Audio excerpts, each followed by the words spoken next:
What is up, everybody? Welcome to the Crowd Assist podcast post-game show here, sponsored by Picasso's Pizza. The Buffalo Bills came back from 17 unanswered points and defeated the Baltimore Ravens in rainy, wet, gross-ass football weather in Baltimore, Maryland. I'm Jake Micah here and joined by the one, the only, Dueno. Oh my gosh, none of my stuff is actually plugged in at the moment. So if I sound crazy, that is it. But Dwayne, talk me through the range of emotions that you just went through over the last 3.5 hours. Well, first half, I mean, you really kind of got the feel of some of the feelings, the emotions you were feeling last week, the lack of execution, the drop passes.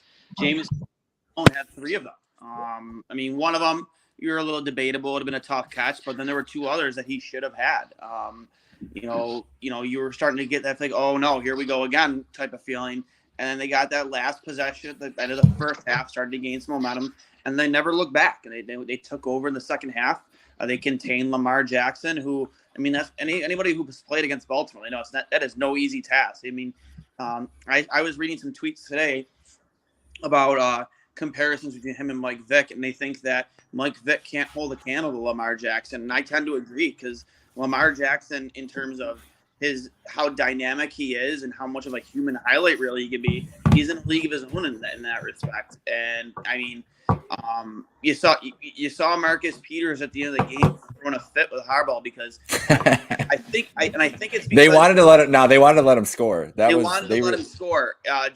But I tend to agree with Peters. I mean, you don't get your coach's face, but I tend to agree, because why wouldn't you want to put the ball? That's like us not putting the ball in the hands of Josh Allen on the last play. You know what I mean? No, like, you want to get the ball in Lamar's hands one more time. It was Adolfo Owe who made that stop there at the end, and he definitely fucked up. Like, that was you gotta let him score in that situation. And it's just sometimes in the moment, like, guys just can't even help that. Your program. Your program. Do you remember?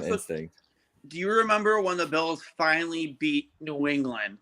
And I want to say Fred Jackson went down before. It might have been Fred Jackson. I.e. number 22 here. He went down before going into the end zone. I think he went purposely. And Bill Belichick was screaming from the sidelines, let him score, because he wanted to get the ball in the hands of Tom Brady one more time. I remember that very vividly. Same situation here. You want to put the ball in the hands of, possibly, if not the best, the second best of Josh Allen, best quarterback in the league. Yeah, and Josh Allen did what he's been doing, what he does in like all these clutch situations, basically any of these close games, any of these big moments that they need him to, he just balls out. It was like, I was thinking to it as I was watching it, like, oh, we're getting a Josh Allen game, which is basically 200 yards through the air plus almost 75 to 100 yards. Look, his stats today, but think of how inefficient he started this game. I think he started like 2 of 8 or something. Yeah, like it was bad. And so let's take that out of the equation. He was 17 to 24 after that 2 of 8 start. He ends up with 213 yards, a touchdown, and an interception on literally the tip ball on the first drive of the game. It was actually the first play of the game that I turned on my phone coming home from work, was just this tipped interception. And you just get that feeling. It's just like, oh man, it's one of these days. Like even when it turns out as well as it did today, and credit to them for coming back in this game and everything else. Like, it was one of those days. It started out like that, but 11 carries, 70 yards for him too. So 283 total yards. I mean, put the team on his back, but this team, it was a really good effort, I think, from everybody. Singletary, 4.5 yards a carry, 11 carries, 49 yards. Diggs, 4 catches, 62 yards. Singletary in the running game or receiving game, I should say, has been one of the biggest treats this year. I think the last 2 weeks, like, as close as these games have been, and as how disappointing last week was, Singletary is a weapon now in the receiving game and as an extension of their run game. And it was big in every moment they really needed it to be in this game, and including on that last drive where he gets down into the 5-yard line on it's like a little kind of like a screenplay, but it's effectively just a toss that it's a designed run that they use their passing game as an extension of their run game. And it's beautifully done. There's a lot of criticisms I think you and I both have had about Ken Dorsey, and Ken Dorsey more as much as anything else. Yeah, that too as well. and some of his short, and that did come to light in the first half a little bit. Some of the questionable play calling, the Zach Moss run on 3rd and 1. I think everybody was like, "What the hell is going on here?" Yeah, when you after the interception too. Yeah, Zach Moss, like, it just... the turnover on downs to Crowder early on. I thought it was just like they ran slants. They ran a slant pattern earlier in that play, and they just couldn't get those guys loose at all. Really, they changed something in the second half. But it's a credit to Allen. I feel like just he always in these situations, no matter how much they're down, if he can make plays, he will go out and do whatever he needed to do. And the defense too held up on Lamar and everything. And we've seen this from the Ravens and everything. But credit to the Bills and that offense for just sticking to their plan and grinding it out right to the very end. And make no mistake about it. I mean, Josh Allen has a much tougher task in front of him this year than he had last year. You just don't. I mean, as much as we love little dirty Isaiah McKenzie, as much as some people, Crowder has his moments, but you just don't replace a Cole Beasley. You just don't. Controversy aside, and then Isaiah and McKenzie gets hurt too. Yeah, later on in this game. Cole Beasley was very integral in Josh Allen's development the first couple of years. He was the safety blanket. He was the guy that you would find across the middle through the slot. He's going to catch the ball. He's going to bail you out. He's not the big play wide receiver downfield like Diggs is for us now, or even Gabe Davis, but he was your safety blanket, and Josh had to lean on him a lot his first couple of years. You just don't replace 80+ catches as technically, if you want to say it, maybe he was considered your second wideout last season, but a second/third wideout last year. You don't replace those numbers with just bringing in, giving Isaiah McKenzie a bigger role and thinking that you bring in Jamison Crowder and think that he's gonna fill in that gap. It's not. So it makes Josh's job a little bit tougher, just not having that guy, that safety blanket that he's always had since the start of his career. Everybody had drop issues today too. Diggs drops a touchdown. Gabe drops a catch on the sideline that he would have any other day. I think McKenzie had a drop in there that hit him and then almost got picked off. Like everybody had it. Obviously, Singletary had the fumble earlier. Like everybody was dropping that ball, but it was on their side too. Like they had some drop picks. They had some. Bateman had a big drop late in that game. Like that weather was serious today, and both those teams were battling through it. My dad and my stepmom were there too, and they were texting me. So, yeah, it sucks here. But I mean, it didn't look good, man. That driving sideways rain. And for me, talking about this game going all the way, thinking about it even before the season, always scared going into Baltimore. It's one of the most terrifying places to play on the road, in my opinion, just from watching on TV. It's a place I want to go experience because it just looks like it's loud and it looks like they're right on top of you the whole time. It makes for a really fun atmosphere. And you could tell it was a great atmosphere, even with there were some Bills cheers, not as much as last week, but there were Bills cheers in that crowd throughout the game for sure. Oh yeah. And you want to know what, in terms of, when before the season started and I look at that schedule, I mean, this is the team that scared me the most personally. Yeah, me too. I chalked this up as a loss. I was 15-2, 14-3. Like I have high expectations for where this team's record could end, but I always chalked up the ball at Baltimore as an L before the season. Yeah, I mean, you could have went 50-50 on for a 1-1 start with Tennessee and the Rams, because the Tennessee always seems to play the Bills very tough. So that game could always go either way. Especially when you have Derrick Henry in the backfield. The guy ran for, I think it was 4 touchdowns last season against the Bills. I mean, he single-handedly won that game for Tennessee. I was in attendance in Nashville for that one. That was a bummer. But, I just, this was the game that really kind of scared me the most. And this is such a huge win because, it kind of gets that monkey maybe off your back where the narrative was the Bills can't win close games. And secondly, if push comes to shove, that game head-to-head could determine home field advantage for you at the end of the season. Yeah. Oh yeah. Love that. I mean, it's a huge game. It's a huge game no matter what. Like this is in there's a lot of different ways that it's a big win for the Bills. In one way, as you were saying, direct just in the standings with the team who is definitely a contender in the AFC. I think with Lamar Jackson playing with Lamar Jackson healthy, the Ravens are a contender. Remember how good that team was last year before his injury. I feel like everybody that caused them to not get as hype as much as they should have had coming into the season, because if they finished the season with him last year, it's a whole different story. So that in one regard, just just about that. Responding from last week and everybody like, oh man, they could all the clutch situations, whatever. We know all the mitigating circumstances. They don't want to use it as excuses. As fans, you don't want to use it as excuses, but it is still context for how the game actually played out. And this week was a normal football game that in the end, they got smacked in the mouth early on. A bad turnover to start the game doesn't help that at all. They gave them basically 10 free points with the 2 turnovers in their own territory.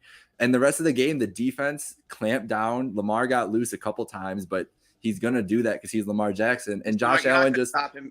There isn't a defense in the NFL that's not going to like. You can't hold him the whole time. You know what I mean? It's just it's literally like the comparisons between him and Michael Vick in his prime are very real. And I do think Lamar Jackson's better, A, because I just think he's a better runner, and B, he doesn't kill dogs. Lamar Jackson in this game, 20-29, 144, a touchdown, 2 picks. Jordan Poyer. Tell me the Bills didn't miss Jordan Poyer last week. Jesus Christ. Jordan Poyer, the first pick pop up, and that's just his baseball skills. He just tracks it right down, easy, right off the tip. But that second one, they had Lamar, and this is the problem with the pressure was almost too good on the edges because they were coming up field too much a couple of times. And this looked like this wasn't one of the cases though. Rousseau, Epineza, and Von Miller, I think we'll see in people's like reviews of the all 22 and everything, had a dominant game. Like they were just in his face all the time, but he can just escape up the middle just as well as to the outside. And that's where he gets loose on some of these occasions. But on this particular interception, Lamar was in hell and threw it up. And honestly, it was a decent ball for where the 2 receivers were, but Poyer was on it. Poyer was tracking him the whole way on his scramble and just knew exactly where that ball was going. And so that interception, I want to see just the video of Jordan Poyer following Lamar on that interception, because Lamar, the coverage behind there had to be incredible. Like he's such a smart, high IQ football player, and I don't think he gets enough credit for that. You know, you see around Pro Bowl time, he always gets snubbed, him and Micah Hyde. But the reality of it is, man, his IQ is off the charts, Micah. It's just like the man deserves to get paid, especially now more than ever after the Micah Hyde injury, because, you know, you don't know if Micah, when he comes back, if it's going to be a situation where, you know, he's going to be the same player. That's a serious injury he's going to be dealing with. So you need Jordan Poyer this year to step up even more so. And I think on Monday morning, Brandon Beane should be calling him into the office, like, tell me what you want and we'll figure it out. You know what I mean? Just like a blank check, just hand it not him, just like, a blank check, but just like figure it out. Bean, work your magic like you have been, and just like he's just a smart football player, and he gets himself in those spots. People like to say the right place, right time. Well, that's not always the case, man, because he's there for a reason. You know what I mean? Like you said, how he tracks the ball, watches the quarterback's eyes, reading the play. You know, I everyone calls me the hockey guy. I'll use a hockey comparison here too. Like, you know, Wayne Gretzky is considered one of the greatest players of all time, not just because of his skill level, but because he was always 2 or 3 or even 4 steps above the comp. Oh, Joino, we lost you.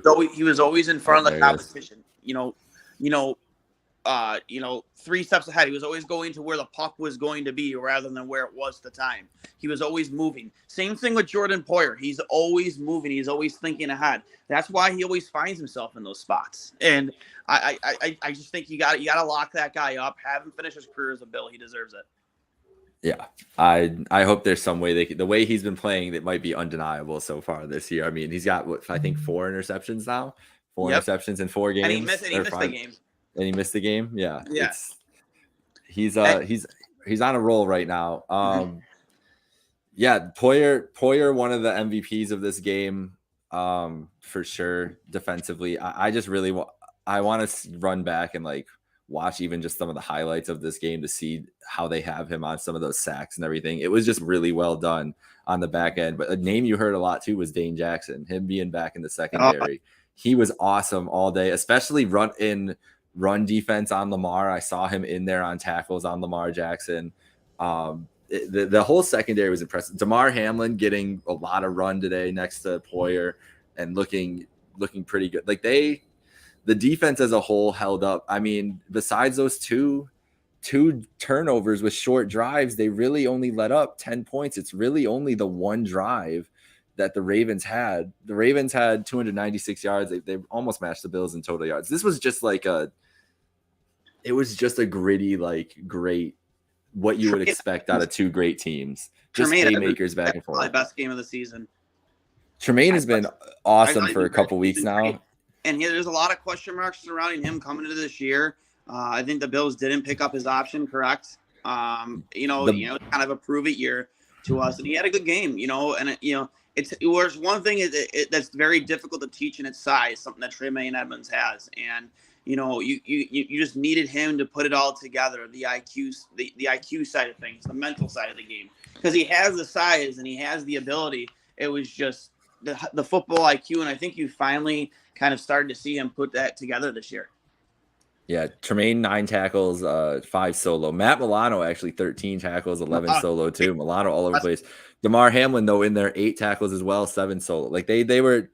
It was really an impressive showing from those guys. Almost damn near healthy, and Trey White, who can be removed from the physically unable to perform list tomorrow afternoon.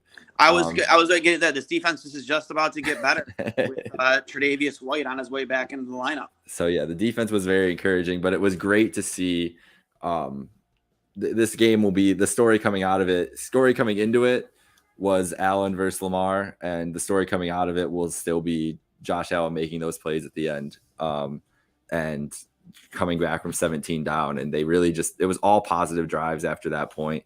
He had made great decision making making his plays on the ground too. Just plays he can only make. The play action rollout to the left where he's faking it and just like is outrunning a DN like the whole time, just like slippery. It's just it was a special performance there, but it's also kind of just what you expect at this point. Anything else, Dwayne, before we go? How about we talk about Shakir for a second? Him getting in the game after Isaiah McKenzie goes down with a couple big catches for Buffalo.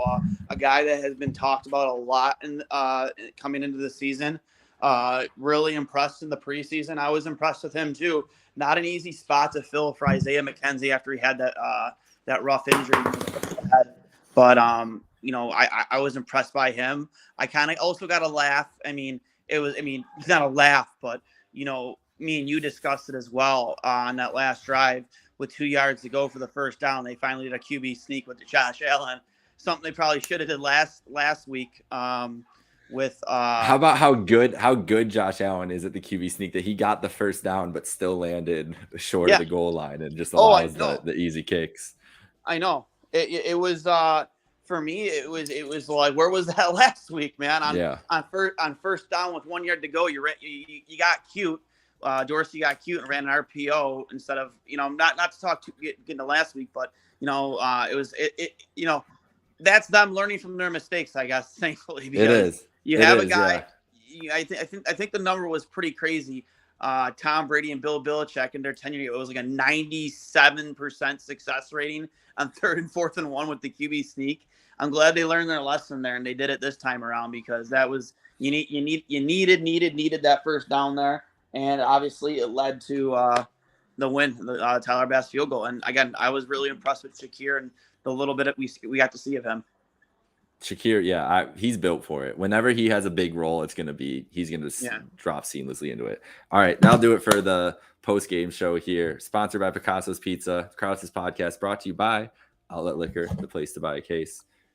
Jake Micah here. Dwayne, thank you for joining here on our post-game show. This was it. I've just, at the end of this game, it was obviously stressful to start this game, but I felt, once I saw the positive drive at the end of the first half, felt good that it was going to work out in our favor, just felt better. And it wasn't even like, it's so nice that this win just felt like a nice, like, Tiger fist bump. Like, instead of just like freaking out. Like in the past, this game would have been the Super Bowl. Like, oh my God, we came back from 17 against a former MVP. And today it was just like let's go. And with how deflating last week was, it was just like, it was a real punch in the nuts. And, knocks the wind out of you, and you come into this game and you have that start that you had. I mean, dude, there were a lot of fans, not myself, but a lot of fans out there were ready to cash it in after the first quarter. I said I tweeted, I was like, I'm about done. When it got to 20-3, I literally said I was done. Nothing was going right. The balls were going. It was, you know what play it was? When Lamar scrambled for like 35 seconds and then threw a duck up to nobody, and Milano and Dane Jackson both missed a pick, and Duvernay ends up catching it for a first down. It was like 3rd and 18 or some shit. I was like, this is done. Like, you don't win these games. Like it was last week. What the pick that went right to Milano would have been an easy 7 points, and I got those feelings. And then Josh Allen, number 17, QB1, shows up and shows out and drags Baltimore all over the field in the second half. Yeah, but hey, I'll take that win every week. 3-1 going into a limping Steelers matchup, who just lost today to the and they took out Trubisky out of Trubisky. Yeah, no Trubisky reunion next week. That's probably for better for him. Here's my opinion on that before we get he wasn't playing. He wasn't the reason they were winning. They should start him next week, because you shouldn't make Kenny Pickett's first start in Buffalo. No against the Bills. That's just asking for it. Yeah, you know what I mean? Like, you don't want to put your rookie QB through that. And honestly, again, you want more out of Trubisky. I wanted, I was happy for him getting that first win of the season, but I hope we get to see Mitch next week and not Kenny Pickett personally. Right now, before we go here, Patriots up 3-0 in Green Bay.